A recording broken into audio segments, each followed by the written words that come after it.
This boy was run over by Truck Sama. At that moment, a goddess appeared, saying he would be sent to a world of swords and magic. But what he didn't expect was that his power would let him defeat huge monsters with just a single punch. Literally, even at 5 years old, he could take down any monster. But before reaching this point, the scene showed the floor of a bedroom. A boy sat surrounded by piles of manhwas that had been part of his life since childhood. He stared intently at one of the open stories before him. With every read, he always came to the same conclusion. The protagonist seemed way too pathetic. He admired those with hidden strength, disguised under ordinary appearances but revealed at the right moment. Since he was little, he dreamed of becoming one of these mysteriously powerful characters. Over the years, he developed the ability to help others without being noticed. An old woman struggled to push a heavy cart. Suddenly, the weight vanished, making the cart easy to move. She wondered why the effort was gone. Hidden behind a wall, he watched the scene with satisfaction. He carefully moved away, avoiding being discovered. He decided he had helped enough for one day. He left, planning who he would help the next day, maintaining a 10-year routine. Satisfied that he hadn't been seen, he was hit by an 8-ton truck. He woke up in an unknown place. He stood up, confused, trying to understand where he was, certain he had been in an accident. A female voice revealed that this was a world of swords and magic. Before him, a winged woman appeared, floating, saying she had been waiting for him, the pure soul. She introduced herself as Hersia, the goddess of that world, and announced she would revive him. He asked if she already knew who he was. Hersia confirmed, explaining that he was one of the rare people who help without seeking recognition. Many gods, she said, had been surprised by his actions. He simply listened to the goddess's words. He realized that no matter how hard he tried to go unnoticed, he hadn't fooled the gods. Hersia watched him in silence for a few moments.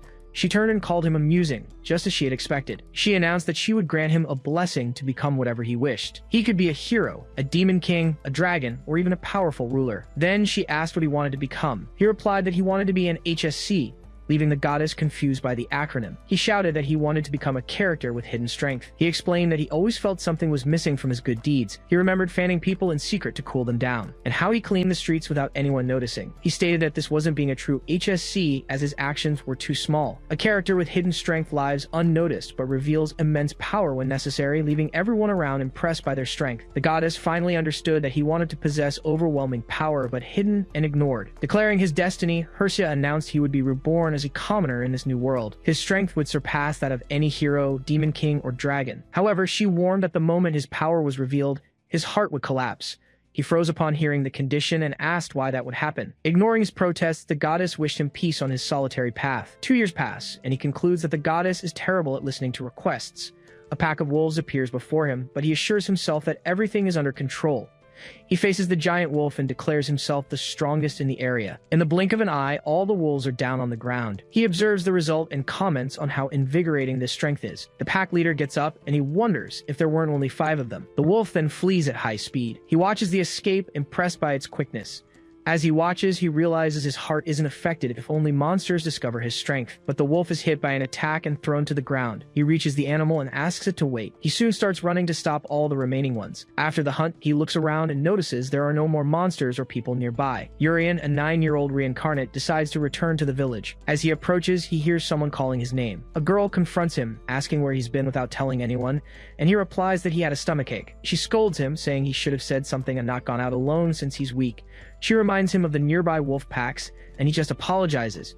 She turns to the other children and comments that there were few wolves, which made farm work difficult. One of the boys says it's all thanks to the priest's prayers, which made farming easier. He then wishes there were no more wolf packs. A man grabs him by the head, treating him with contempt. He throws him to the ground, yelling for the orphans not to wander off alone. The girl runs to him, calling his name. The man insults him for being short and weak, even after taking him in. His friend approaches and asks if he's okay. Lying on the ground, Urian apologizes, relieved he wasn't discovered. The director orders everyone to grab their brooms and get out, never imagining that he had eliminated the monsters. He threatens that whoever doesn't memorize the song will be left for the wolves, making Urian think that this is a true HSC. The children sing that they're happy, even though they're orphans. They continue to sweep, smiling because the director takes care of them. While they sweep, Urian and the girls sing that the villagers give them food. The adults watch the children and comment on how much they want to repay their efforts. They praise the director for being kind and for taking in homeless orphans. A woman asks her husband to get a chicken for the children, making them excited. Later, a hearty meal with chicken and drinks is served at the table. The director indulges, eating 2 chicken legs. In another corner, only potatoes fill a plate. Urian observes the food before him. The children sit on the floor, and he wonders why there are only potatoes. A girl asks why they didn't get the chicken the lady had donated. An older boy tells her to eat quietly, saying it's better than starving outside. Urian shoots an irritated glare toward the director. The red-haired girl gets everyone's attention and announces the day's special. The children gather around, surprised to see she brought eggs. She explains she took them secretly from the lady and suggests they eat them quickly or mix them with the potatoes. Excitement fills the group and one of them declares they'll eat their egg immediately. Urian stares at the food, his mouth watering. The girl offers him her own egg, surprising him with the gesture. She insists, saying he's too skinny and that the director will abandon him if he stays that way. Even so, he refuses and tells her to eat hers. She gets closer and tries to force him to accept it, claiming the egg will spoil. The loud sound of her stomach breaks the moment and she grabs his arm. Surprised, she stares at him, not knowing what to say. He just laughs and insists she eat. Urian smiles, claiming he isn't hungry as he recalls when he first arrived in this world. He remembers how he was treated as a despised orphan. In his memories, his body is thrown hard onto the ground. A merchant tells him to leave, saying he's scaring away customers. The man seriously threatens him if he shows up again, as an orphan's life was very difficult. No one defended him and hostility was part of every day. Even despised, he remembers the moment he lay on the ground. Then, a girl spotted him and realized he was also alone. She introduced herself as Ella and invited him to follow her. She explained that even though the director was cruel, at least there was food and shelter there. Urian listened intently to every word. Her stomach rumbled again. Holding his hand, she took him to the director and asked him to take him in. The man observed him with suspicion. Ella assured him that being a boy, he would be a great helper. In that instant, he realized how kind she was. Back in the present, he hands the egg to his friend. He places a piece in her mouth and suggests they go to the Magic Academy. He claims that there, she can study and eat as much as she wants. The other children get excited and shout that they want to go too. Ella hugs everyone and decides they will go together. The group celebrates excitedly, dreaming of all the delicious food they'll have. Urian comments that instead of hard work, everyone will be able to study. He proposes they survive there as best they can until the day they leave. Suddenly, the director calls the children outside, saying he has great news. He reveals that Ella has been adopted and asks everyone to congratulate her. Urian stands motionless, not knowing what to say. Ella apologizes for not being able to stay with them until the end. The children say they're happy, but also envious of her. The director then announces more good news and calls for Urian. He congratulates him, saying he will be the sacrifice for the wolf god. Ella interrupts him, shouting that this wasn't part of the deal, as he had promised to take care of Urian if she were adopted. The man turns to the boy and asks if he knows why the wolf packs have been missing. Urian says he does. But the director says what he thinks is wrong. He explains that the wolves don't show up because they receive regular offerings to the wolf god. He states that Urian is short and weak, incapable of becoming a good worker. He then declares that his sacrifice will save the village and everyone should congratulate him. Ella screams the director's name. She runs to him and offers herself as the sacrifice, begging him to spare Urian. A fist flies towards her. The man stops the blow at the last second, saying the merchandise can't be damaged. Since that day, Ella never repeated those words again. The director announces that not only Urian, but the other children will also be sacrificed. After that, he orders everyone except Urian to grab their brooms and leave. Alone, the boy wonders what he should do. He thinks about secretly dealing with the wolf god and then leaving on a hidden journey. A voice suddenly calls him, and he turns around. He recognizes the figure at the door. Ella appears calling for him. Urian asks what happened, but she just questions the flower crown in his hair. She wants to know what he thought of her new haircut, done to look just like his. He cuts her off, saying there's no time for that and they need to change clothes quickly. She gets ready to change, stating that since he's thin, her clothes will fit him well. Confused, he asks the reason for the swap and what she means by it. Ella reveals, without hesitation, that she will be the sacrifice in his place. Urian asks if she truly understands what that means. With a calm smile, she confirms she understands, as her younger brother was also sacrificed. He stares at her, trying to process the painful revelation. Ella explains that when she met him, she thought her brother had come back to life. Because they looked so much alike, she always wanted to take extra care of him. Urian remains silent, listening to every word. She then begs him to run as far away as possible, as she couldn't bear to see her brother leave again. The idea of running away alone leaves him motionless. He suggests they escape together and asks why she insists so much on being the sacrifice. Ella replies that they would be caught easily since the adults are very fast. She claims to have a plan and explains that the director will become violent as soon as he sees her hair. She says that when he loses control, he forgets about time, giving Urian a chance to escape. She touches the flower crown on his head. Then she places it on herself and asks him to live in her place. Urian understands that the adoption place isn't safe and that she'd rather save him. He clenches his fist, realizing that even with his overwhelming strength, he can do nothing. Suddenly, the director enters the room holding a knife. He stares at Ella and asks what happened to her hair. The blade gleams steadily between his fingers. They both watch him and Ella tries to explain. The man grabs her by the head, calling her valuable merchandise. He complains that her value will decrease this way while Urian watches, paralyzed. He screams her name and unleashes the power contained within him. An intense glow fills his eyes, reflecting the energy around him. He brings a hand to his chest, feeling his heart react to the release of his strength. Urian feels his heart pound violently, recalling the curse cast by the goddess. Her words echo in his mind, warning that the moment his power was revealed, his heart would collapse. Meanwhile, the director held Ella tightly. His eyes fixate on the band of flowers in her hair. With a twisted smile, he asks if she wants to meet the same end as her younger brother. Then, with cruelty, he decides to reveal a secret. He says he is the wolf god himself, and he admits he was the one who caused her younger brother's end. Coldly, he explains that after it happened, he profited from it. The man declares that it's an honor for orphans to bring some benefit to the village, even if tragically. He mocks the boy, saying he was kind to the end, believing it was good to serve as a sacrifice. He laughs while holding Ella, who goes limp in his arms, and he notes with satisfaction that she's no longer moving. Urian just watches the scene in silence. The director turns to him, brandishing the knife, and announces without remorse that his friend is gone. He reminds him it was Ella, the one who always worried about him. He promises he'll send him to her side soon. At that moment, Urian remembers when he met her. The conversations, the laughter, and the way she always protected him. How she sacrificed herself for him. Then he asks himself why he was still hesitating. The man stares at him, confused by the sudden change. The boy turns his back, lost in memories of the goddess. She had asked why he still wanted to be an HSC. She questioned if it would be simpler to be a hero or a demon king, and if deep down he just wanted to be noticed. Urian replied that heroes and demon kings use their powers for humans or demons. The goddess listened in silence, and he declared that he didn't like that idea. In the present, the boy finally decides. He wants to use his strength to protect those he loves. With one motion, he launches the attack. The blow hits the director squarely. The energy pierces through the building and projects toward the sky. Ella's body is thrown by the impact. Urian runs and catches her in his arms. He calls out to her in desperation. He apologizes for being too late as she coughs. His eyes widen as he sees the gravity of the situation.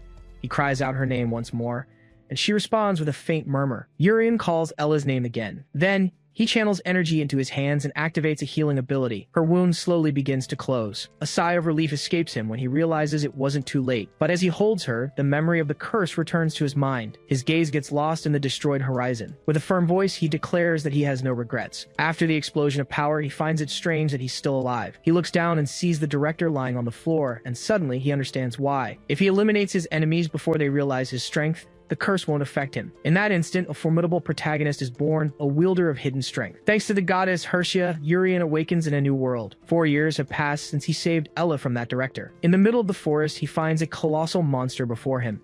He faces the creature ahead, motionless and alert. The monster watches him back, measuring his every move. In a flash, he realizes he forgot to drink his milk this morning. He complains out loud that he's barely grown in the last 4 years.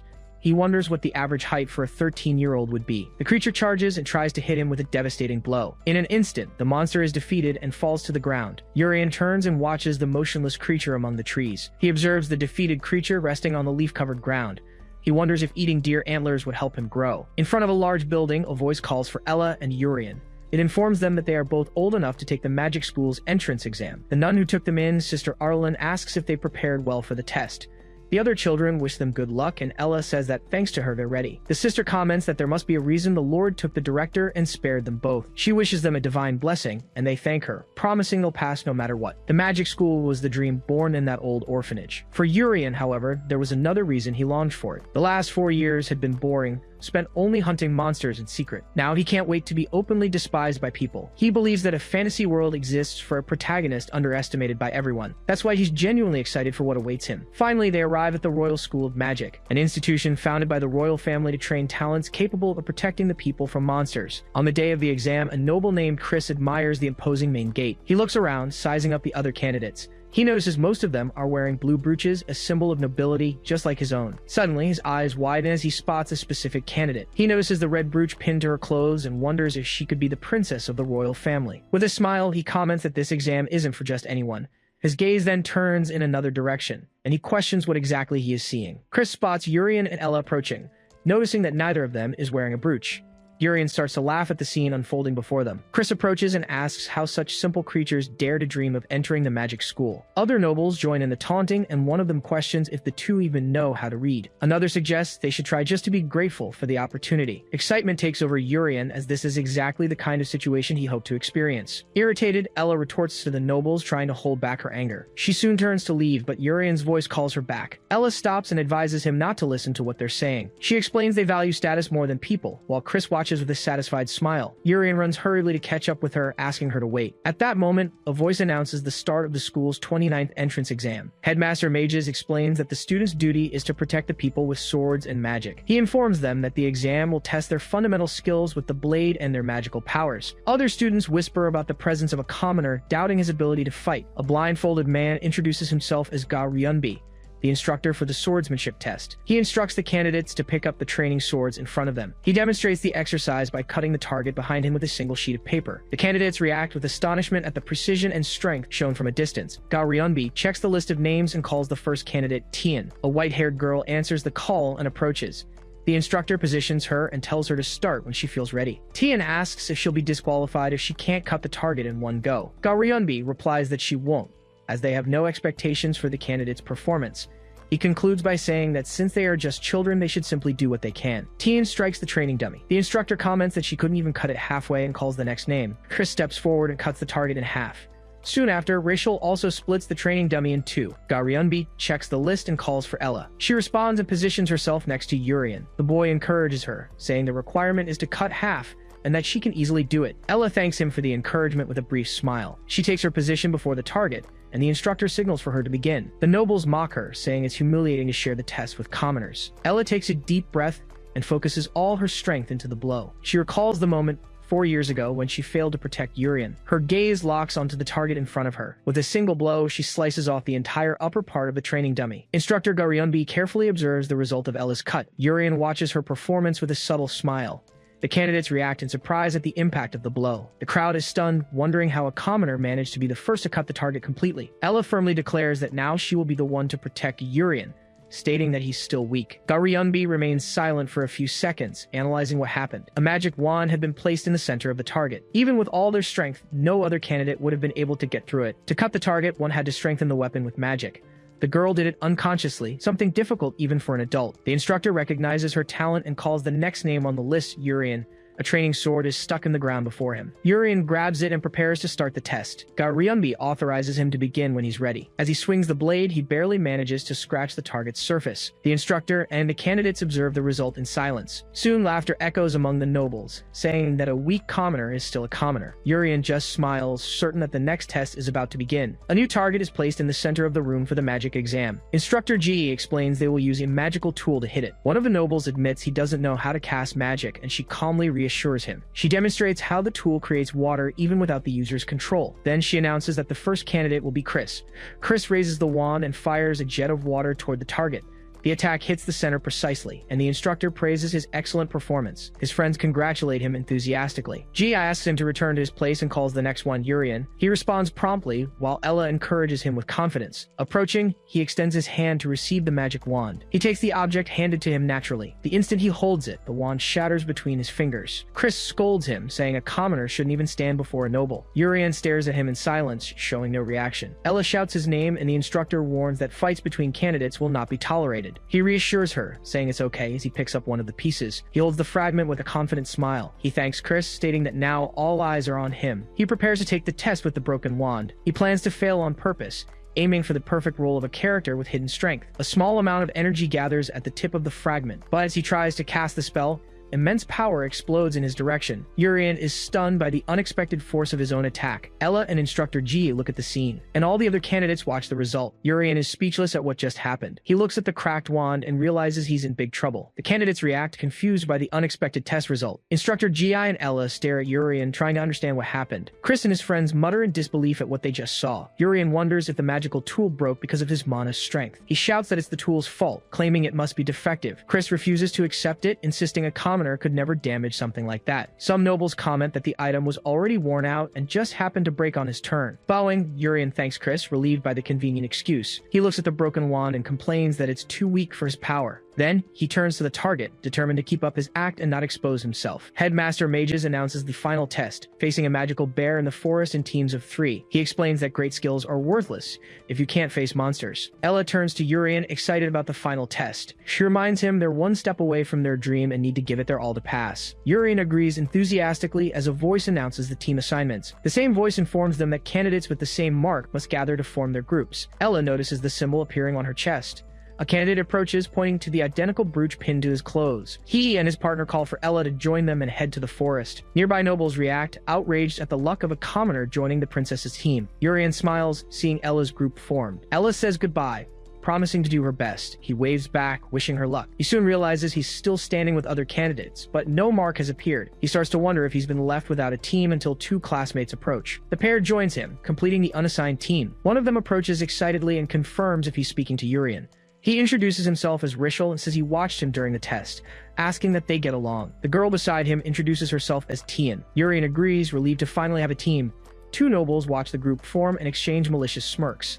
They comment that a team with a commoner and Rishel is the worst possible combination. They mock him for this being his fourth time taking the entrance exam. Then, they turn to Tien and call her an abandoned noble. They laugh at the misfit team they've formed. Urien glares at them, not understanding the reason for their taunts. His teammates turn out to be a repeat examinee and an abandoned noble. The group of nobles continues to laugh at their situation. Urien just smiles and asks if they can't just pass the test. The two stare at him, surprised by his calm demeanor. Rishel breaks into a smile. He approaches and says Urien is exactly as he imagined, claiming he wasn't wrong about him. He admires the confidence the young man shows in front of the nobles, something he wishes he had. He encourages him to pass the test no matter what, leaving him speechless. Tien, however, questions if they can really pass. Urien admits he didn't do well on the magic and swordsmanship tests. He remembers his disastrous performance in both. Suddenly, he realizes something. He failed the swordsmanship test, and he also failed the magic test. He starts to wonder how he's still in the running after two failures. He recalls Ella's words of encouragement. Panic sets in as he thinks he won't be able to graduate alongside her. Rishel reassures him, guaranteeing there's still a chance. He explains that since he's tried 4 times, he knows it's possible to fail the first 2 tests. He reveals that the monster exam is worth more points, and that if they join forces, they can all pass. Urien cheers up, relieved that there's still hope of passing with Ella. In the forest, reality proves to be much harder. The entire team runs from a monster as Rishel begs Tien to do something, since she's a noble. Amid the chase, a flash of light cuts through the trees.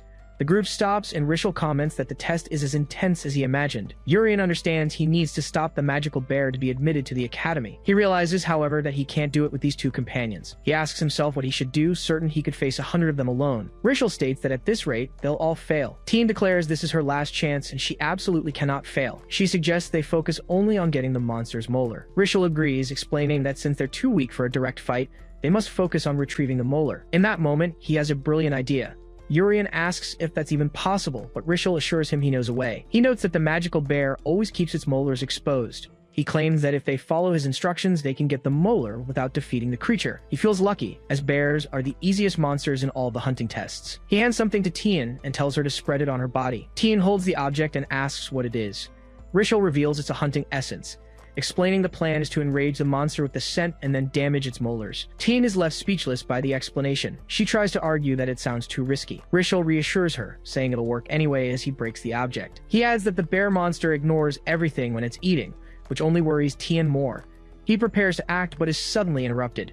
Urien grabs the young man's arm tightly. He questions if he's really sending Tien into such great danger. Rishel turns to face him. He asks if Urien doesn't want to go to the academy with his sister. He pulls his arm away and states that sometimes you have to take big risks.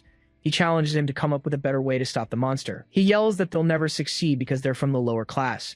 He explains that unlike nobles, they weren't born with mana, so they must stick together. He concludes it's a good deal if the 2 of them pass, even if it means putting a noble at risk. He states that since she's an abandoned noble, they can use her as bait without any worries. Tien then remembers someone saying she had failed the test again. The person compared her to her excellent older brother Ricky, doubting they were even related. They asked if Tien was the shame of the Count's family. Urien interrupts, saying it doesn't matter if she was abandoned or ignored. He declares that there will be a time for everyone to shine. He shouts for them not to carelessly decide someone else's worth. Rishel reacts to his words with irritation. He throws the hunting essence on Urien and Tien. He yells that Urien should face the monster with her. The bear spots the 2 of them covered in the essence. The creature charges toward them. Tien stares at the approaching monster. Urien turns to face the creature and cracks a slight smile. Tien lets out a scream. Her gaze shifts to the side. Urien watches the scene. Tien decides she has to defeat the monster on her own. The creature lunges at them, its mouth wide open. She prepares for combat. She faces the monster before her. A woman's voice claims she's a disgrace to the family. Tien grinds her teeth. Urien conjures a shield to block the creature's attack. She yells that she's a noble too. She casts a sword spell at the monster. The blow hits the creature head-on. Tien cracks a smile, but the monster remains unharmed. She realizes she didn't even leave a scratch. Urien remarks that the monster is tough, as Tien begs him to get her out of there. He looks at her confused. He asks if the air is getting chilly and warns her the landing might hurt a bit. He explains that he only knows how to launch her into the air since he hasn't learned how to land something safely yet. With a smile, he says it's still better than dying. Then he launches her upwards. He declares that even if she's been discarded or ignored, her time to shine will come. As she flies, Tien thanks him for giving her courage. The monster attacks, and she hopes Urian managed to get far away. The blow comes fast. Tien is thrown a great distance. She hits the ground. Urian holds her in his arms and states that her time to shine has already passed. He tells the monster that the guy with glasses ran off to avoid the mess. He concludes that thanks to that, he was able to save this child. He turns to the monster and says, first, he attacks the creature, declaring he's going to collect the items. The strike hits the magic bear squarely.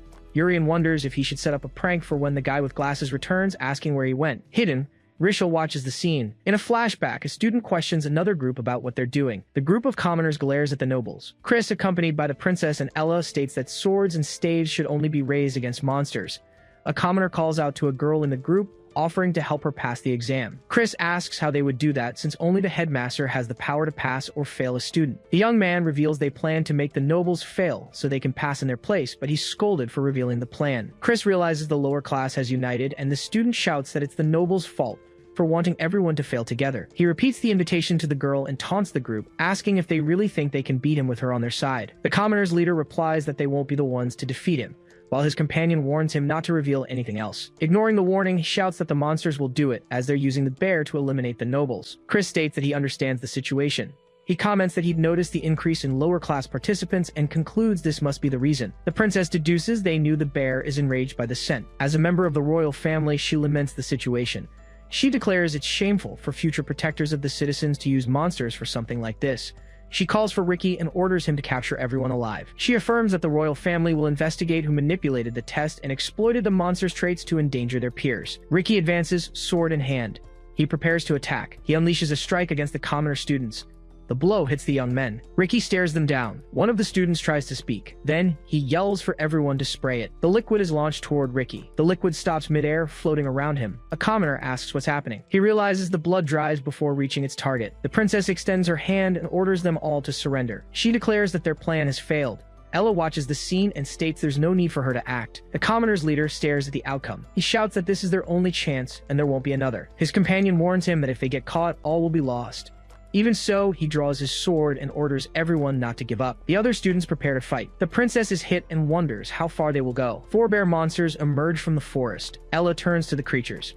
She notes that there are now 4 monsters. She wonders if kids like them stand any chance against those beasts. A commoner shouts that they won't be caught easily, but Ricky just whispers the word wind. He uses his magic to raise a barrier between the students and the monsters. The lower class boys look up. Ella warns them not to get hurt just because their plan failed. Ricky states that they too are citizens of this kingdom. The commoner's leader appears tied to a tree. Ricky approaches and comments that he now remembers the guy's sister being in the group. The tied up student smiles and asks if that's why. He then realizes that both the brother and sister were there. He yells that their younger siblings are no longer here and were worthless compared to the 2 of them. He continues, saying the bears must have already attacked. With luck, maybe one of them is still fighting. The princess orders Ricky to go after them immediately, as there might still be a trail. Ella tries to follow him, but the princess stops her and tells her to stay. She turns to her and asks why. She yells that her younger brother is out there too. The princess says she understands what it's like to hear something like that might have happened to one's own family, but she states that the girl would only get in the way. The captured student explains that if everything happened as he said, the scene of the incident would be a bloody mess. The monsters, drawn by the scent of blood, would gather, making it impossible to know how many would be there. The princess comments that Ricky has the skill to defeat them all, but fighting while protecting her would be difficult even for him. She then asks Ella to trust him and wait there by her side. Ella tightens her grip on her sword and whispers Urian's name. Elsewhere in the forest, Ricky runs at high speed through the trees. He finds Tien lying on the ground. He senses a presence approaching. He leaps back, dodging an attack from a helmeted figure. The stranger wonders why he isn't the guy with glasses. Ricky notices the attacker's black brooch and realizes someone else was there. Tien remains motionless on the ground. He turns to the enemy. He questions how he dares, and lunges to attack him. Ricky wonders how his attack was blocked. The helmeted man comments that a surprise attack is a bit dangerous. He asks if he thought he'd get away unscathed after attacking his younger sister. The helmeted young man questions if he's supposed to be the younger sister. He asks Ricky to calm down and listen, saying he understands the misunderstanding. Ricky just whispers the word wind. The helmeted man watches the magic take form. A gust of wind is launched at him. The young man comments that was dangerous and almost broke his helmet. He watches Ricky create a wind shield around Tien. Ricky turns and calls him a peasant. The helmeted young man thanks him, saying he doesn't believe Ricky is one of the remnants. In recognition of him dodging his attacks twice, Ricky decides to introduce himself. He reveals his name is Ricky, the eldest son of the Viscount family that serves the wind spirit Y. The other young man introduces himself as Yuri Sungung. Ricky repeats the name Yuri Sungung, and since he claimed not to be a remnant, says he'll ask a question. He asks if the young man knows who left his sister in that state. Yuri Sungung turns and asks about his sister. An image of Urian holding an unconscious teen appears. Yuri Sungung points to himself and asks, "Me?" He admits he knocked her out, but Ricky interrupts him. He declares that this time he'll break that helmet first. Yuri Sungung comments that clearing up misunderstandings isn't easy. He says he needs to go get something soon. He dashes forward at high speed, stating they'll talk more calmly next time. Ricky observes his speed. He deduces that, from the way he moves, he's at least a mid-level knight. Even so, he manages to intercept him, saying he's already read his moves. He prepares his attack. He declares that his sword is faster. He strikes, believing he's hit his opponent. He realizes he missed the attack. He turns and notices his adversary has disappeared. He looks around, searching for him. He looks up. Yuri Sungung appears from behind and pins him to the ground. The helmeted young man asks if that was his after-image. Soon after, it's announced that the 29th entrance exam has ended. A man reports there was an unfortunate incident, but the princess apprehended the culprits and the royal investigation team is handling the case. In a meeting room, Mages congratulates the instructors on their hard work, but one of them disagrees about the quality of the students. He claims this year was a mess because the commoners and lower class were all stirred up. Gi scolds him, saying the Royal Magic Academy doesn't take social status into account, but he shouts that's a lie and that the academy exists to fulfill a noble's duties. Another instructor asks him not to use her father's name when talking about the academy, but the argument is cut short. Mages orders the man to explain the rest to them. The man reports that 29 people have passed and the top 10 are. The candidates crowd around the results list to check their rankings. Princess Saruti is announced as first place. Ricky, in second place, finds Yuri Sungung's absence strange as he doesn't believe he could have failed. Jade celebrates third place, saying her mother will be happy. The sisters Sia and Mu, in fourth and fifth, talk about the personal evaluation criteria. Ella celebrates sixth place and wonders where Urian is. Chris, in seventh, accuses the lower-class girl of cheating to beat him. Rizzo, the eighth-place finisher, is annoyed. He even took the test and threatens to beat someone up. In ninth place, Hina is excited about the princess's presence and dreams of being her friend. Goliath, in 10th, decides to avoid the long-haired guy because of his personality. Tina is relieved to see she passed in 24th place. She's proud of her brother's second place and then looks for Urian's name. Urian cracks a slight smile. Then he starts to sweat, realizing this is bad. He discovers he failed. He asks himself if he was too relaxed during the tests since he was sure he got the item. Ella runs to him, saying she heard about the trap but is happy to see he's okay. She says she wanted to go after him right away, but Urian reassures her and apologizes for making her worry. He congratulates her on 6th place and comments on the benefits of being in the top 10. Ella thanks him, says it was luck, and hopes she'll have the same luck next year. Urian is confused and repeats her words.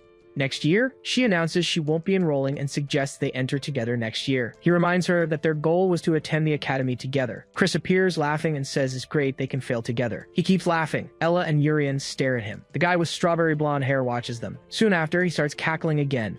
Urian wonders if he should punch him. In the meeting room, Gi slams the table and yells that she can't accept these results. Mages then comments that he thinks the results were as expected, but she clarifies that she's not talking about the top 10, but the fact that candidate Urian didn't pass. The assistant explains that although Urian is Ella's brother and brought the item, it seems he didn't get it by himself. Garyunbi then adds that compared to his sister, his swordsmanship is weak. Gi insists, stating that candidate Urian possesses immense talent. Chris keeps laughing at Urian's failure. He starts dancing while shouting that he failed. The taunting continues with more dance moves. Urian just stares at him with a smile. Suddenly, an assistant runs into the hall and announces an emergency statement. He informs them that one more candidate will be admitted, in addition to the other 29 students. The name of the accepted student in the magic specialization is Urian. The other candidates react in shock to the special admission of a commoner. Ella congratulates him, saying they can enroll together, but Urian still doesn't understand the situation. In the meeting room, Gia argued that she couldn't understand the rejection, stating that Urian has immense potential. She explains that he not only had enough magical power to damage the measuring device, but he also managed to instantly contain his strength to prevent a major accident, showing meticulous control. Gi concludes by saying that letting someone like him go would be a huge loss for the kingdom. Mages counters, pointing out that he would have been defeated by the bear monster if Tian hadn't saved him, as he lacks experience. But she retorts that the school is precisely the place to gain that experience and that he could surpass the top-ranked students. Mages questions whether a commoner truly deserves to enroll in the school. Gi replies that the one who doesn't deserve to be there is him, a teacher who blatantly discriminates against a student. Mages then states that the magic school exists to train talented warriors and that status doesn't matter. He adds that he trusts Professor G, one of the few heroic mages in the country. Considering how much she praises the student, it would be foolish to waste his talent.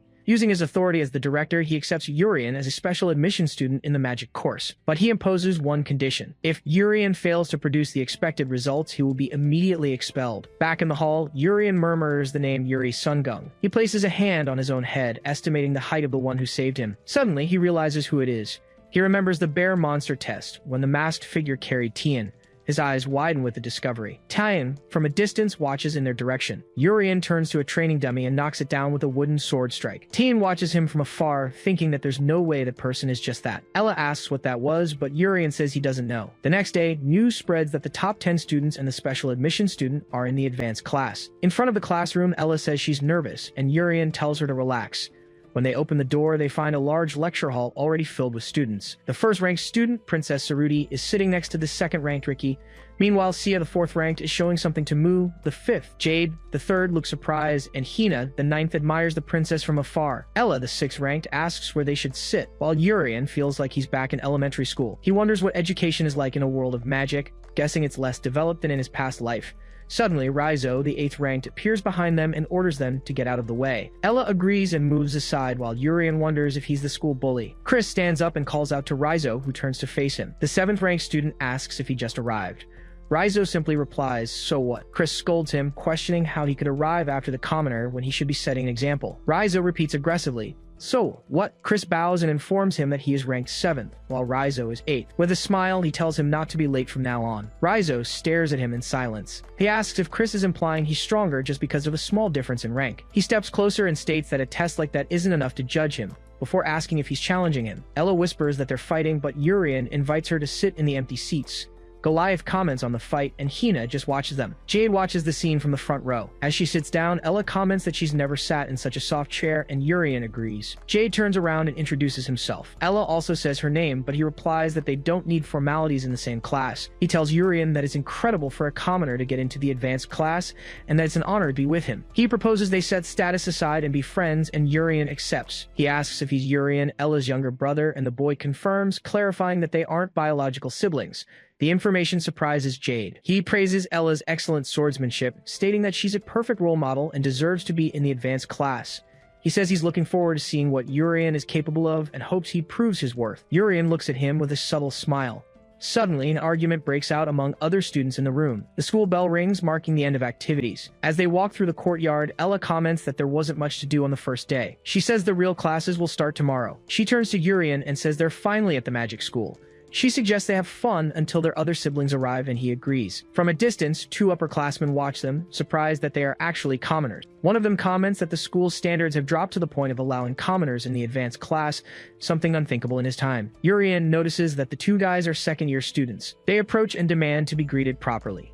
Urian and Ella greet them respectfully. The stronger one then orders them to take off their uniforms. He claims it's unacceptable for a commoner to wear the same uniform as a noble, leaving Ella confused by the demand. The upperclassman grabs Urian by the vest and tells him to obey. He glares at the boy with fury. Then he forcibly removes Urian's vest, but he can barely hold it, complaining that it's too heavy. Urian just smiles and calls him Sunbaenim. The upperclassman looks back and realizes the boy has already moved away. Suddenly, Jade appears and declares that the school is no place for status discrimination. As Ella places the vest over Urian's head, he comments that the situation is amusing. Jade steps forward, saying the upperclassman's actions dishonor the school. The other upperclassman scolds him for the way he's addressing a senior. Ella reacts and strikes the stronger upperclassman. He yells that she should respect her elders. Jade calls out her name. Then she starts to fall slowly. Urian watches the scene, paralyzed. Staring at the attacker, his eyes fill with rage. Sitting in the principal's office, Haiwan, the resident hero, waits in silence. Mages thanks her for taking over the advanced class, but she retorts that she only accepted because she had nothing better to do. With her usual frankness, she comments that he should cheer up a bit. Mages points out that this year's class will be one of the most significant in the school's history. Curious, Haiwan asks what he means and if he's talking about the siblings. Confirming, Mages recalls that despite opposition from the nobles, they were admitted as special students to the advanced class. He continues, stating that he understands the sisters' admission, who instinctively infused mana into her sword despite being a commoner. Haiwan agrees that Ella is incredible and would have had a guaranteed spot if she had been born a noble, but she points out that the same can't be said for her brother. Mages recalls Ji's insistence on the boy's great talent, who, unlike his sister, had proven nothing. Haiwan concludes that even so, he received the special title because of the significance Mages mentioned. Mages asks if she thinks the school's current system is working as it should. He explains that the place should nurture talent regardless of status, but it has become a stepping stone for nobles, dooming the kingdom to failure. Haiwan replies that she was only trained to fight, but she fully trusts his judgment. Turning around, Mage returns to the subject of the great significance he mentioned earlier. Pointing to the window, he says the siblings are being bullied outside and need to be stopped. Haiwan tells him to calm down, suggesting they just watch for now. With a keen eye, she states she's curious to understand this significance. In the courtyard, an upperclassman demands respect and lands a solid punch on Ella. Jade yells the girl's name. Ella collapses from the impact of the blow. Urian watches the entire scene with a fixed gaze. Jade takes a combat stance and orders Urian to take Ella to the infirmary. He vows to drag the attackers to the student affairs office. An upperclassman objects, reminding him that they are second years. The attacker suddenly notices a button in his hand. Not understanding how Urian escaped. He realizes he didn't even loosen his grip, yet Urian is already holding Ella in his arms. With his heart racing, Urian replays the moment the upperclassman hit his sister. He also recalls the mana-infused fist about to strike her with full force. With Ella safe in his arms, he faces the upperclassman without hesitation. Jade grabs the attacker's wrist, who panics and tries to break free. Surprised by the strength of someone smaller, the attacker struggles to get loose, but Jade also has trouble holding him down. Gritting his teeth, the upperclassman tries to resist. He yells for Nigel to use magic. Nigel draws his wand to restore the upperclassman's dignity, but Jade tells him to wait. Getting an earful from Urian for using magic inside the school, the boy is told to back off. Jade is stunned to see him still there as Urian activates a skill to heal Ella. Assuring him that he's already taken care of her, he warns that he'll handle the rest. Paralyzed, Jade stands with his wand in his hand. From the window, Mages and Haiwan watch everything in silence. Ella wakes up and Urian asks if she's okay, telling her not to push herself. Getting up, he announces he'll show them the first method he created to hide his power. Sudden confusion washes over Urian. He sees Jade and the two upperclassmen dancing together. Addressing the principal, Haiwan breaks the silence. She questions if he made Urian a special student, already knowing about his abilities. In the courtyard, Ella asks Urian what's happening. Jade approaches, wanting to know how Ella could be completely recovered. Urian assures him he just healed her, and Jade repeats the word healing in disbelief. A vignette from This World's Common Sense appears. It explains that healing magic is used to treat injuries, but the process usually takes 5 to 15 minutes, depending on the user's skill. The hosts conclude by saying not to do crazy things like instant healing. Finally, Urian understands that this world doesn't have instant healing. Jade comments that this is worthy of a special admissions student, regretting his failure to impress Ella. Back in the principal's office, Haiwan grows tired and announces that's enough. She appears right in the middle of the commotion and declares that fights between students are strictly forbidden. Urian and Ella turn around, realizing they were being watched.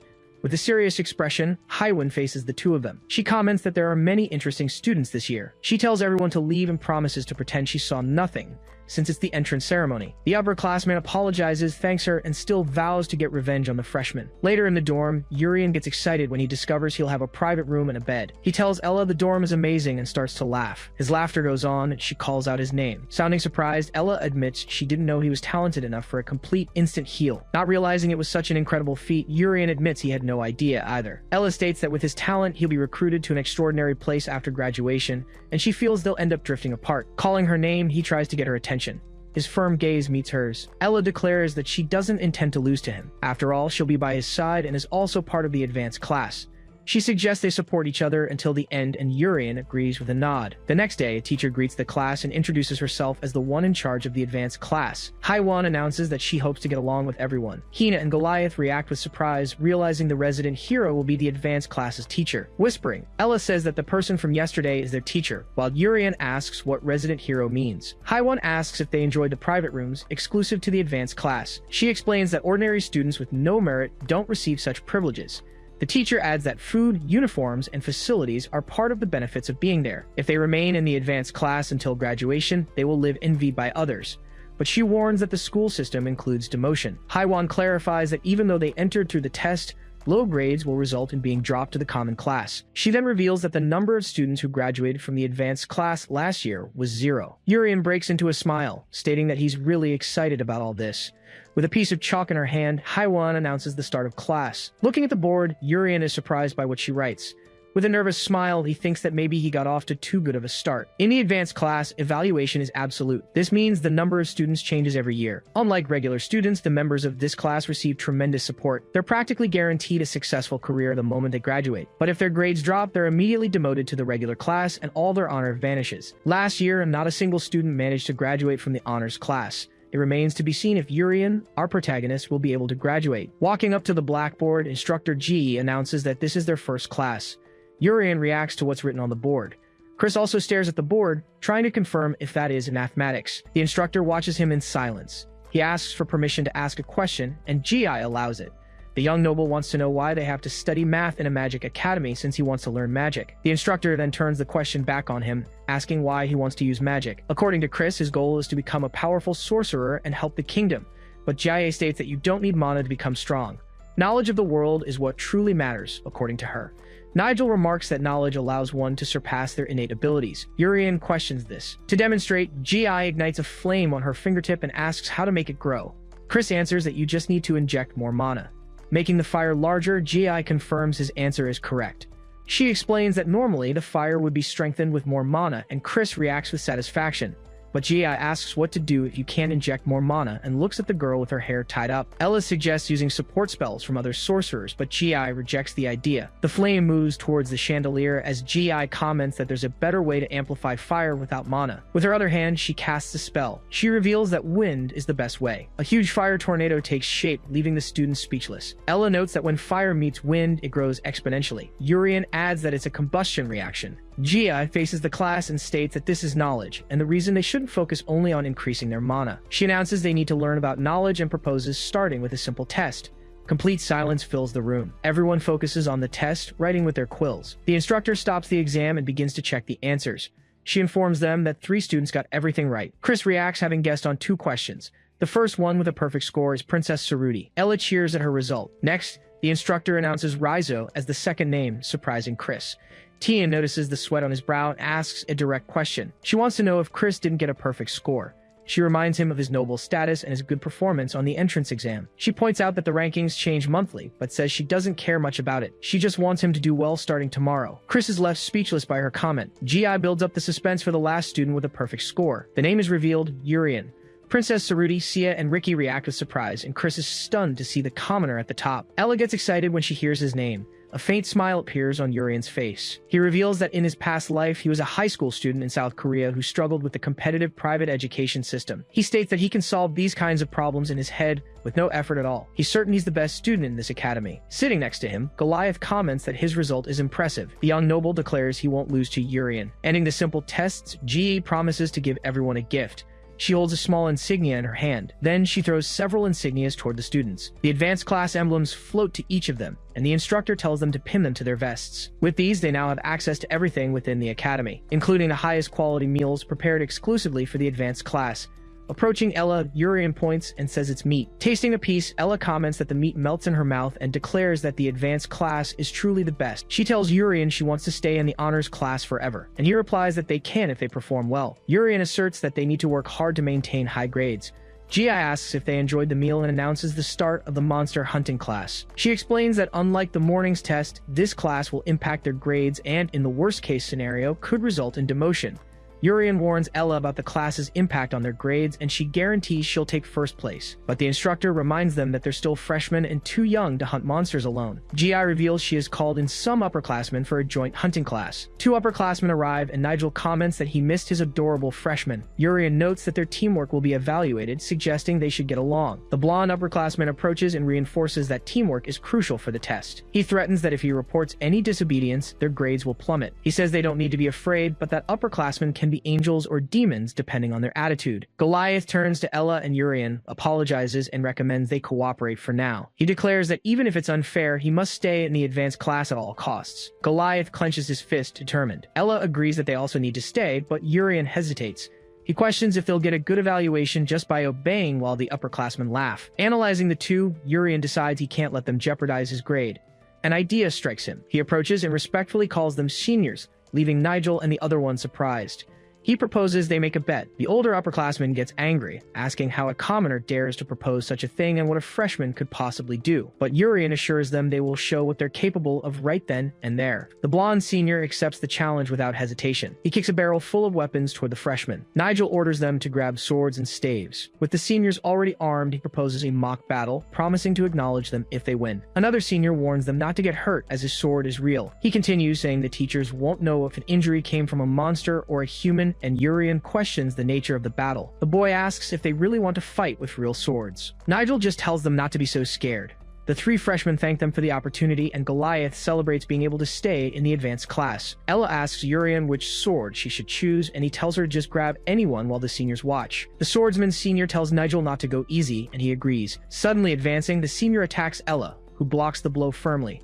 Surprised, the senior retreats, feeling the force of her block. He realizes the commoner has infused her blade with mana. Ella recalls a past confrontation. On that occasion, she couldn't protect herself or Urian. Her lack of composure cost her dearly, but now she won't let her guard down. Calling out to Nigel, the senior asks for a protection spell. Nigel conjures magical armor around his companion. Goliath dashes forward. He runs straight for Nigel, who is preparing a powerful spell. An intense energy manifests in Goliath's hand. Nigel's staff is ripped from his hand. Confused, he wonders what happened to his staff. Goliath now wields a shadowy sword. He states that taking out the sorcerer first is the basic rule. The swordsman senior prepares to act. He charges at Urian, saying they'll also defeat the sorcerer on their side, but Ella guarantees that won't happen. The man continues his charge toward the boy. Urian remains motionless, awaiting the attack. A faint smile appears on his face. The senior halts his movement, sensing a presence emerging around the boy. He watches the scene, unable to comprehend what he's witnessing. Ella senses the approaching danger. Behind Urian, a monster emerges from the shadows. The creature attacks with its claws, and Ella screams the boy's name. She shoves him away, taking the hit in his place. Urian sees her with her back marked by the claws. Goliath shouts Ella's name. He summons his demonic sword in a rage. The blade takes its second form, the helix, and Goliath leaps to attack. The helix strike hits the monster head-on. The creature falls heavily, slain. The senior throws himself to the ground as the monster's body plummets beside him. He realizes the creature was defeated in a single blow, but remembers the girl was injured. Urian asks Ella if she's okay, and she replies that she feels no pain as her wounds close. The senior is stunned to see the instantaneous and complete healing. Watching the three freshmen interact, he questions if this is really the advanced class. Frustration takes hold of the senior. He then informs them that the freshmen have passed and that he won't file a negative report. Even so, he refuses to acknowledge Urian. Nigel comments that Goliath's physique is impressive, but attributes the feat to a simple protection spell. The two seniors shout for them not to get cocky, claiming they couldn't do anything on their own. Urian admits their argument makes sense. The class was originally supposed to take place in a cabin in the forest. Sitting in a room, Instructor G reveals that it wasn't supposed to be a joint class. An instructor mentions the activity changed suddenly, and his colleague explains that since it's G's first time, she might not know this happens sometimes. Jaya questions if they're really allowed to act like this during class. The instructor asks her to trust the excellent second-year students, saying that even teachers need a break. A simple theory class ended up turning into a monster hunt. The two instructors try to hide their embarrassment while managing the situation. Jia asks if her students won't end up hurt since the best of the second years are there. The instructor assures her they won't, and he and his colleague laugh at the situation. But the intention behind their actions was obvious. She reflects on what she should do with them for provoking her first students. She's unsure whether to praise their courage or act otherwise. A growing pressure fills the room, making the two instructors tense. Gi takes a sip of her drink and decides to wait. After all, they are advanced class students. Elsewhere, someone asks Jade if he belongs to the family that wields the demonic sword. The senior asks Goliath if he made sure the commoner siblings weren't present, and the boy confirms he only brought Jade. Jade faces the seniors who suddenly summoned him to that place. The young man praises the good work they did. The top-ranked student of the second-year advanced class, Laryl, offers to give Jade some advice. The second-year group is known as the Devil's Den because of the person ranked number 1. During last year's entrance ceremony, Laryl demanded that everyone obey him. Some nobles dared to question him, but there were 10 students in the previous year's advanced class. That lasted until he defeated the other 9 in a decisive showdown. The 3 who yielded remained in the advanced class, while the 6 who resisted were removed. Currently, only 4 students remain in the second-year advanced class, and a strict hierarchy reigns among them. Goliath wonders why everyone from the second-year advanced class is gathered there. Laryl tells Jade he'd heard stories about his family before he came. He comments on the declining demon sword lineage, stating that the boy carries a great mission in such small hands.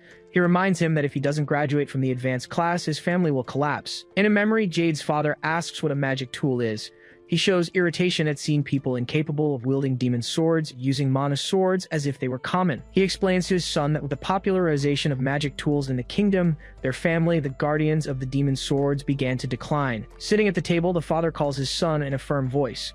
In the memory, the man extends his hand toward him. He says he must graduate from the advanced class, no matter the cost, to prove that the demon sword lineage still lives. He warns that if he fails his mother, his siblings, and he will face complete ruin. Back in the present, Laryl states he will allow Jade to graduate from the advanced class. The boy stares at him, questioning the offer. Laryl reveals that the class is being watched by people so powerful it would be impossible to measure their strength. He explains they've received a mission and that if they complete it, their graduation from the advanced class will be guaranteed. Jade is stunned to realize that to these people, graduation is an insignificant thing. Laryl confirms this and orders him to go to the commoner siblings and do as he's told. He claims that compared to graduating from the advanced class, this is much simpler. He adds that he's helping because Jade's family is facing hard times and this is his chance to be a true son. Back with the group, Ella asks if he's okay and if he ran into any trouble. Urian mentions they were worried because he took so long and Ella asks where the upperclassmen are. Jade fears they'll tell the teachers about the teamwork failure and an energy forms in his hand. Urian notices the change in Jade's eyes. He shouts for Ella as he sees the boy raise the dark sword behind her. A dark energy shoots from the blade and envelops the two siblings. Urian remarks that this is too cruel of a joke. Goliath watches and warns them to be careful with Jade. He explains that a high-voltage energy is running between the swords and that it will be difficult to heal if they get hit. Urian asks if he did all that with the demon's sword and calls him skilled. Jade apologizes and asks them to stay like that for now. He reveals the upperclassmen told him only he could monopolize the points. He states that he needs to stay in the advanced class and that commoners like them can drop out without any issues. But he promises to free them when the class is over and apologizes to Jade. Laryl appears in the forest, puzzled by Jade's actions. He finds the boy collapsed on the ground and says he ordered him to neutralize the commoner siblings. He questions if he's trying to disobey the orders of his superiors. Jade lifts his injured face. Sitting on a rock, Laryl orders him to go after the siblings and follow his orders. Jade remarks that it seems the higher-ups don't accept commoners studying magic. Laryl reveals that the mission they received is to remove the commoner students from the class. To do this, the other teachers were gathered in a single location.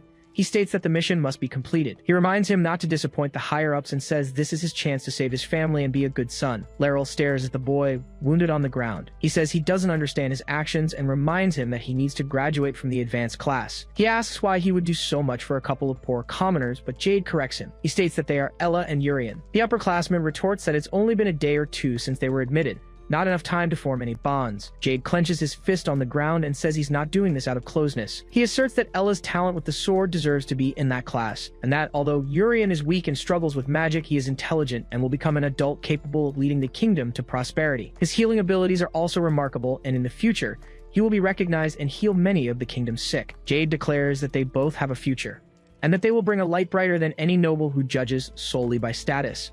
Laryl repeats the words "a brighter future," and admits that maybe he's right. He approaches Jade and states that nothing is left for his family but despair. Interfering with the orders of a high-ranking noble would be a crime that could accelerate his family's downfall even further. He mentions his younger siblings, naive and innocent, who know nothing of the world. In a memory, Sade and Hazel run to congratulate him for getting into the advanced class. Jade hugs them and confirms that the news is wonderful. His siblings ask if their father will be able to smile again from now on, and if their family will be happy again, leaving Jade speechless.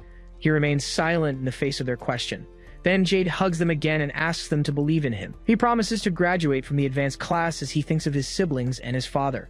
Back in the present, Laryl says it's not too late and extends a hand to Jade. He asks him what's so wrong with prioritizing family over the kingdom's future, and what his innocent siblings did to deserve ruin. Laryl states that no matter how much he resists, the commoner siblings will be removed today, as there are no teachers to save them. He holds out his hand and demands that Jade pull himself together and complete the mission, assuring him that he doesn't hate him. He proposes that they live the life of successful nobles together. Jade refuses and pushes his hand away. He tells him to back off, stating he would never do such a thing. He declares that he will protect both his friends and his family. Laryl watches in silence. He warns that Jade will regret this, and the boy prepares to fight. Laryl and the second-year advanced class students arrive to confront Urian and Ella. Jade stands before them, determined to protect them.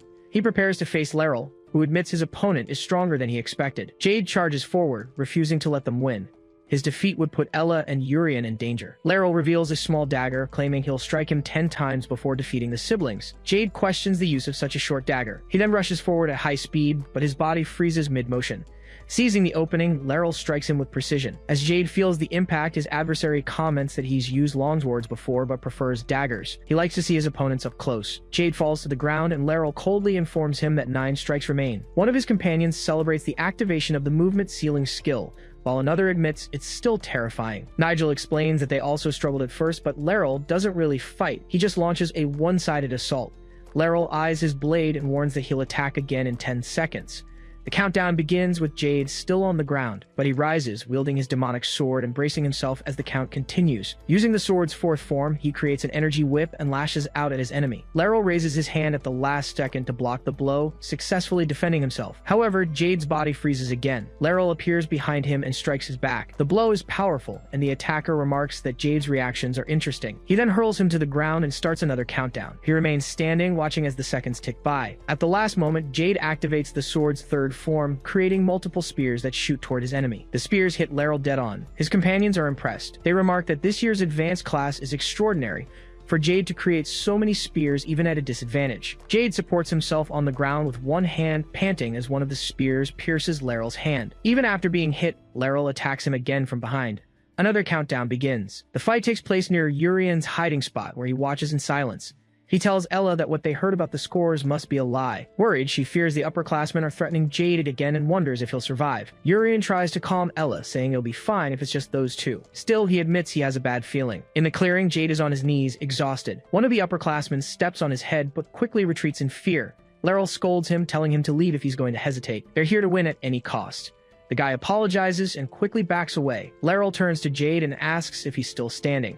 He coldly states that all attempts to stop him were useless, and now he will defeat the siblings. He says his actions were meaningless and have only doomed his family to ruin. Approaching, Laeral crouches down and questions his choices, asking why he's in this state. He presses on, demanding to know why his family must fall and why he won't stand up. He proposes they defeat the commoners together, assuring him he can still save them. Jade then reveals the movement lock lasts for 5 seconds with a 10-second cooldown. Laeral glares at him, annoyed, and asks what difference that makes. Without waiting for an answer, he strikes him again, demanding to know what difference it makes. Jade rises on the ground as the other watches him with fury.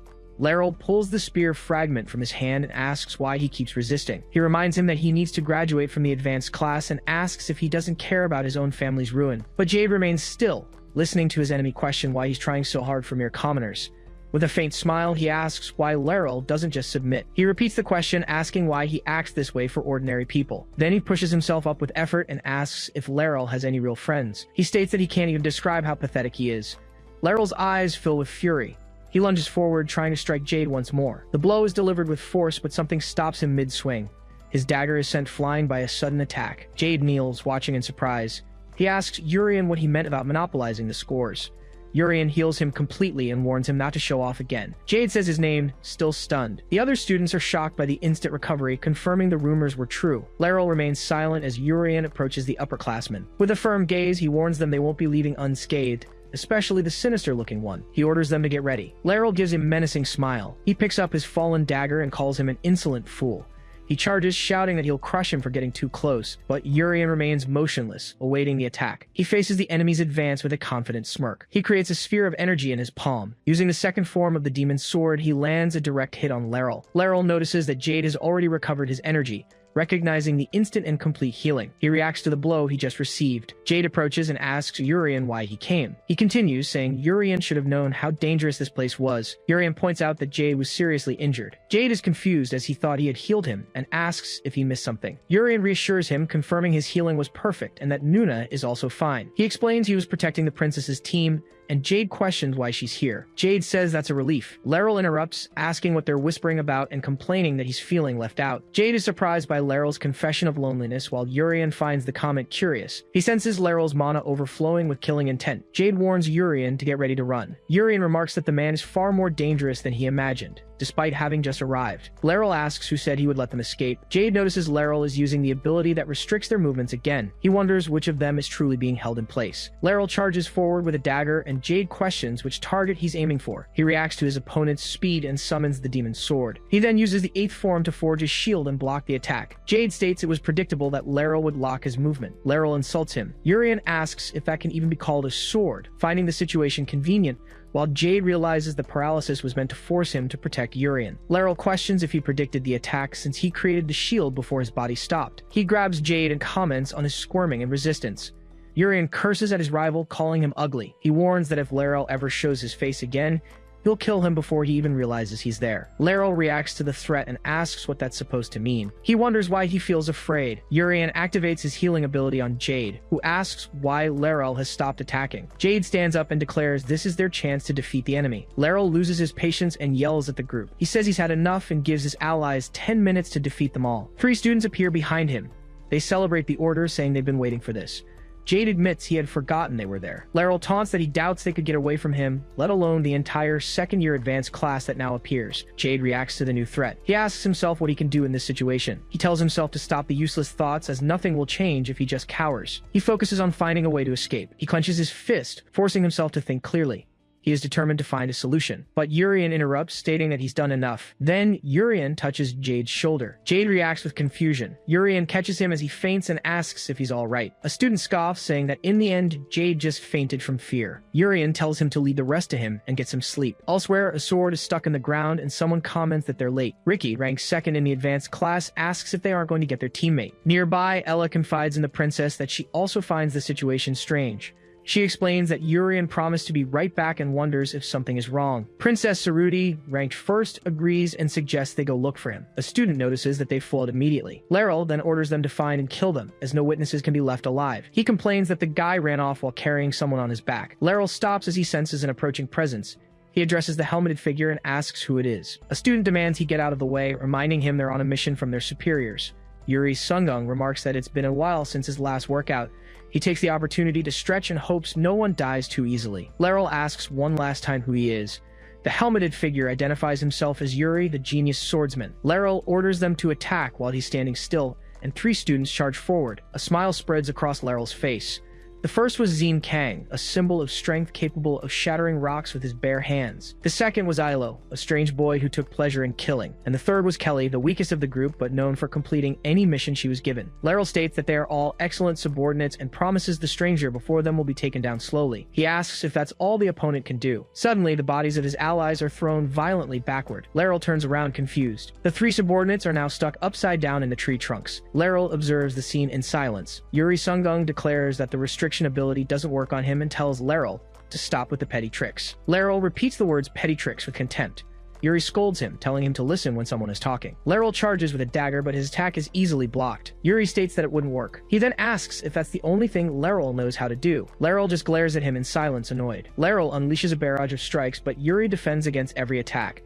He then yells, asking what the problem is, and claims his opponent can't win by just blocking. Yuri remains in a defensive stance. Laryl's dagger shatters in his hand.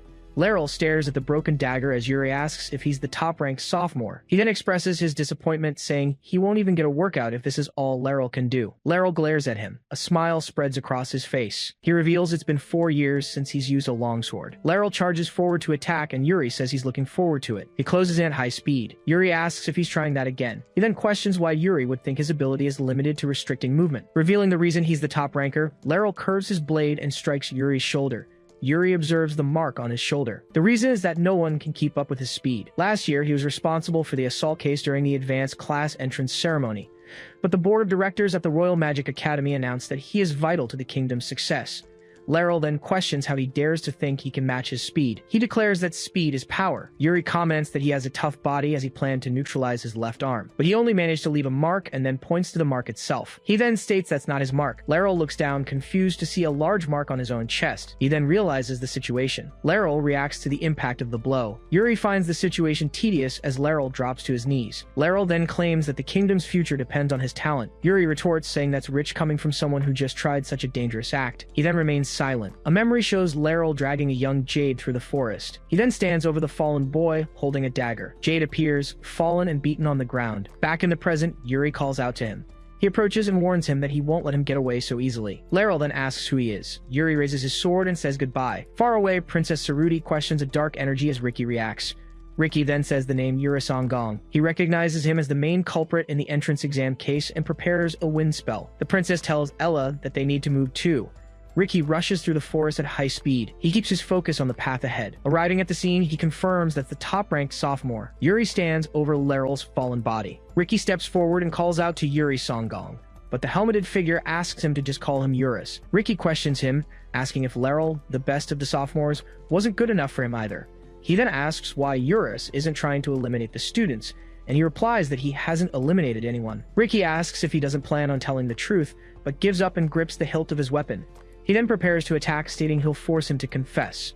Eurus simply asks if he's stronger than Laryl. Ricky warns him that he'll regret it if he thinks he's the same as before, because this time he will use the power of Y, the Great Spirit of the Wind. The helmeted figure then asks about the Great Spirit. Hershia then explains that it can become anything from a demon king to a dragon beast king. Eurus then notes that, as expected, there are other races besides humans. Ricky invokes the name of Y, the Great Spirit of the Wind, and asks it to strengthen him. Eurus thinks that's pretty cool and wonders if he should prepare an awakening skill too. Ricky focuses his power into his gaze. He then unleashes 1,000 wind swords at Eurus. Ricky finishes the motion of his attack. The barrage hits Eurus head-on. He then comments that it was quite refreshing. The attack's energy dissipates.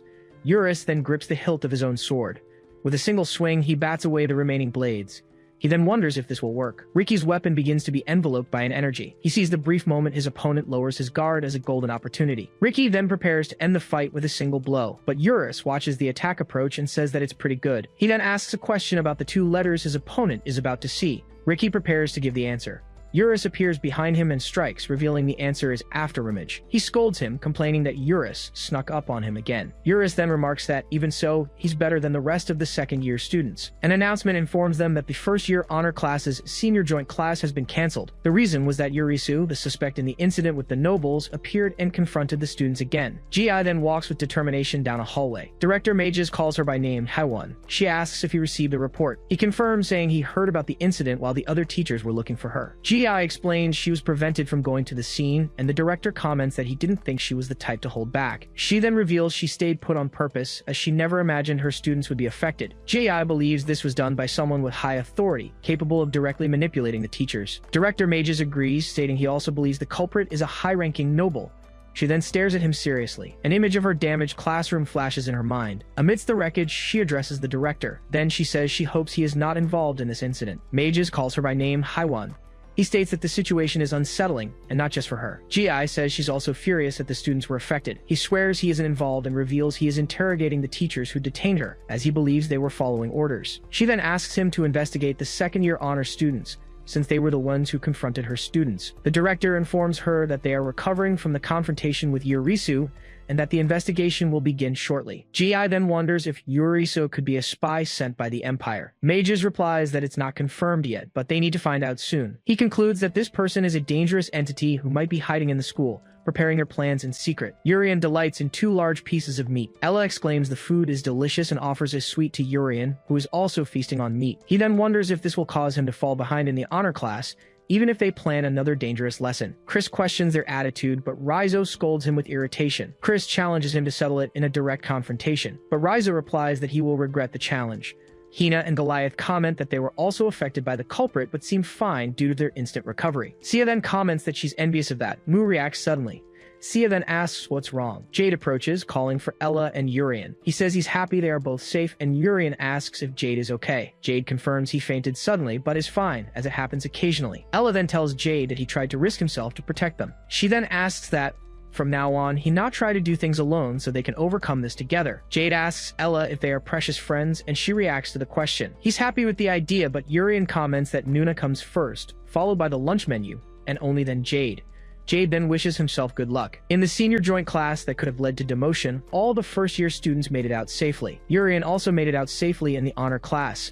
After a few months of peace, Director Mages announces that the special magic student, Urian, will be expelled if he fails the exam. Urian confirms this is true, placing him in danger of expulsion. Originally, when enrolling as a special magic student, there was a condition of expulsion for low grades. But the director believes he will easily pass this exam as well, and Urian agrees. The director then clears his throat and continues the explanation. This session is the Royal Magic School's midterm exam, a monster hunting test for the honor class. Everyone will enter their respective exam forests, and passing requires collecting 20 points. Rizzo questions the 20 points, thinking it sounds complicated, while Chris scolds him for his manner of speaking. Director Mages praises student Rizzo's question. He then reveals crucial information, explaining that beast-type monsters like wolves, bears, and tigers are level 1. He continues, explaining that weapon-type monsters like swords, bows, and axes are level 2. As for natural disaster-type monsters, such as typhoons and earthquakes, they are classified as level 3. Then he reveals that disease-type monsters, which cause various illnesses, are level 4. And finally, he mentions that there is only one level 5 monster in the world, Time. The director then clarifies that as a monster's strength increases, so does the danger it poses to humans. Urian finds the explanation interesting, concluding that monsters are adversaries of humanity. Rizzo then interrupts him and asks again about the 20-point system. Mages again praises student Rizzo's good question. He then explains that level 1 monsters are worth 2 points and level 2 monsters are worth 5 points. Goliath understands they just need to hunt and gather 20 points, questioning if any more explanation is needed. Then the director informs them that the test period is 5 days and that it is an individual competition. Urian calculates that he'll need to hunt 4 level 2 monsters to pass without revealing his strength. Mu then asks the director how many points level 3 monsters are worth. The director comments that among the first-year students, she is the third to ask that question. He replies that level 3 monsters are worth 20 points, but warns them to retreat immediately if they encounter one. Rishal states that a level 3 monster cannot be overcome by a student, no matter what. Professor Ga Ryunbi then assures them that they will handle any level 3 monsters in this exam. Gi declares that no one will be able to interfere this time, whether it's monsters or the adversary Yurisu. As the exclusive guard of the honor class, she states she will handle it personally. Urian finds the increased surveillance during the midterms quite interesting. The question remains whether Urian can safely pass the midterm exam without revealing his strength. The director announces the monster hunting test, explaining that a level 1 is worth 2 points and a level 2 is worth 5 points.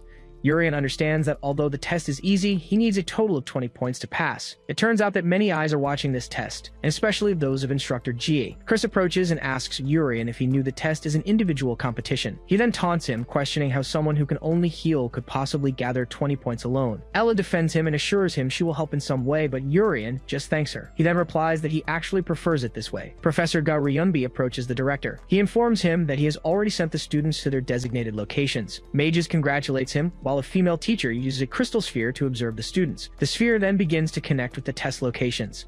The image of Princess Saruti appears clearly on the magical device. The teacher announces that the connection is complete, and the director seems pleased. Then he picks up one of the spheres and wonders who will be the first to pass the test. One professor opines that naturally the princess would be the first to pass, given her unusual talent for her age. But Ga Ryunbi mentions Riki, stating that student also seems exceptional. Another teacher comments that all the first-year students are excellent, but then asks about the special magic student. An instructor doubts the commoner will be the first, thinking he won't even be able to pass the test alone. The teacher worries, saying there's no way he can be expelled and that Urian must absolutely remain at the school. Gi, however, states that she has not yet seen his instant full recovery. She then concludes that they will have to watch to know if he will pass the test or not. In the forest, Urian asks not to be watched. He then notices a floating eye in the sky watching him. Urian knows he'll be expelled if he can't get 20 points and needs a way to pass without revealing his powers, but he wonders what the strength limit is. He then recalls that instant full recovery is an incredible technique in this world. Urian then questions if the strength limit only applies to attack power. A giant rat appears behind him while he is distracted. He turns around, comments that the creature has a frightening appearance. The giant monster tries to attack Urian. He then looks at the floating eye that watches him. With his staff, he creates a large whirlpool of water. A teacher is delighted, exclaiming that's a fantastic flow of water. One of the instructors is surprised that a student is using the magical device he created in that way. Gi comments that he had excellent magical power, but she adds that his strength is insufficient, and the creature remains standing. Urian then taunts it, saying it looks like a wet rat. He notes that, as expected, at this level, there is no pain in his heart. A memory emerges of when his heart reacted immediately. Back then, he was trying to use a power several times greater, meaning that a certain degree of power won't cause death when discovered. The giant rat then splits in two. Urian now finds himself surrounded by 3 identical monsters. He then wonders what exactly the critical degree of power would be. A skeletal monster appears behind one of the rats. Urian watches the creature intently. A sword-shaped monster then reveals itself. The creature advances at high speed. Then it attacks the giant rat with multiple strikes. Urian dodges the attacks coming his way. The sword defeats the remaining monsters. The teachers watch the scene through the crystal spheres.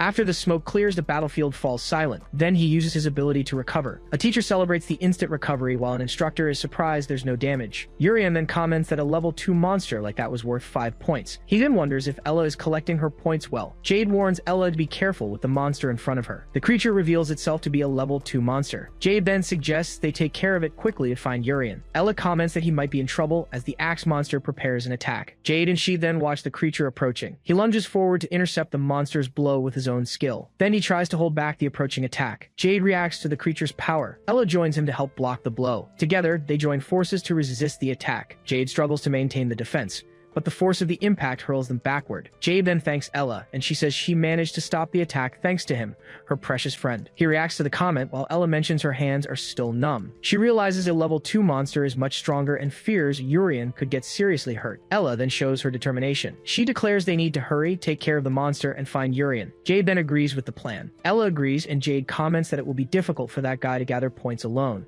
They have just fought a level 2 monster. This made them more confident, as the enemy was strong but not unstoppable. But now, the duo looks up in surprise. A great storm begins to form in the sky. Then, a level 3 monster, a hurricane, appears before them. In the surveillance room, the teachers watch the exam's progress. One of their crystal spheres shows Urien alone in the forest. The instructors continue to monitor the students through the magical devices. Suddenly, one of the crystal spheres begins to crack. The teacher holding it reacts, asking what it is. Director Mages is informed about areas A2, B3, and C1. An instructor is surprised to learn that a total of 3 level 3 monsters have been sighted.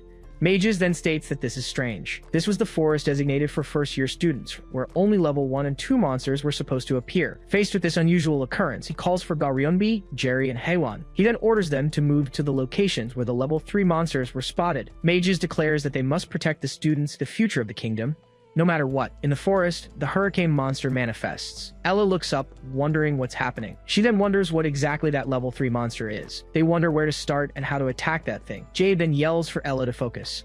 He warns her that the teachers will arrive soon and that she shouldn't get hit until then. Ella then agrees to the plan. Her thoughts turn to Urien and she wonders if he's okay. Suddenly, Ella's body begins to float in the air. Jade reaches out his hand, yelling for her to grab it. Their hands almost touch in midair. He grabs her and warns her not to let go, no matter what. Jade uses his ability to try and land safely on the ground. Suddenly, Jade senses the approaching danger. He shouts to dodge as the monster launches an attack. The blow hits them both, sending them flying. Lying on the grass, Jade asks Ella if she's okay, and she confirms. Jade props himself up, looking up. He realizes it's one crisis after another, with both monsters blocking their path. Jade and Ella prepare for the upcoming battle. He then focuses his energy while she readies her sword. Jade then shouts that to escape, they need to force their way through. The axe monster charges forward to attack. Jade prepares to block the blow. Using the 8th form of his dark sword, he creates a shield to defend against the attack. As expected, he successfully blocks the blow. Ella's sword is enveloped in energy. She then leaps over Jade's shield to attack the other monster. Her blade then collides with the creature. Ella reacts to the impact of the blow. Her attack only deals superficial damage to the creature. Jade then runs over and tells her he's fine, surprising Ella. He then charges towards the monster. In a memory, his mother questions if he truly intended to sacrifice himself to protect their family. Jade then replies that he's fine and has no fear if it's for them. Her expression then fills with worry. She then corrects him, saying that's not true, and she continues, stating that he doesn't need to sacrifice himself for the family. She advises him to always use his strength to protect himself, his comrades, and the citizens. Jade recalls his mother's words about their role as wielders of the magic sword. In fact, he remembers not giving his all when facing Laryl. He then recalls how that was a problem he thought he had to solve through his own sacrifice. Then he remembers how Urien pointed out how injured he was. And he also recalls Ella saying he wanted to sacrifice himself to protect them. An image of his younger siblings appears, asking him not to get hurt. Back in the present, his expression changes. He then unleashes the first form of the magic sword, creating a skull-shaped attack. Ella watches the scene and questions what that is. Ella wonders what weapon he's using, as she couldn't see anything. She then marvels at Jade's incredible skill. The hurricane monster then prepares to attack. Jade yells for Ella to watch out for what's coming. A strong gust of wind then hurls them into the air.